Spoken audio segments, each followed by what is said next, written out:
Šodien parādīšu, kā notiek ceļš no idejas līdz gatavai virtuvei.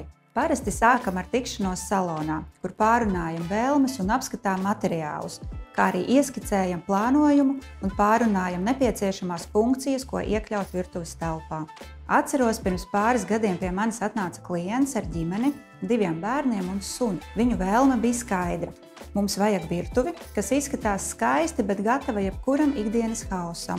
Sākumā domāju nekas īpašs. Tādus projektus esmu veidojusi daudz. Bet tad sapratu, ka viņiem virtuve ir ne tikai vieta, kur gatavot ēst, bet tā ir arī mājas sirds. Pēc pirmās tikšanās mēs izveidojam 3D projektu, kur dizaineri sagatavo visu virtuves plānojumu ar precīziem izmēriem un materiāliem.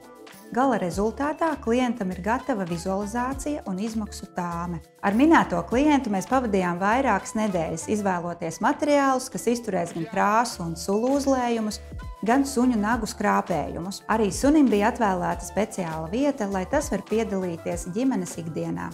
Kad klients ir apstiprinājis izstrādāto dizainu, mēs to nododam ražošanai. Aptuvenais laiks, ar ko jārēķinās mēbeles izgatavošanai, ir 40 darba dienas. Pēc ražošanas procesa beigām mēs sazinamies ar klientu, lai saskaņotu mēbeļu piegādes laiku. Pēc virtuves piegādes mājoklī uzsākam montāžas procesu. Pēc montāžas atliek uzlikt akmens darba virsmu, ja tāda izvēlēta, un virtuve ir gatava lietošanai.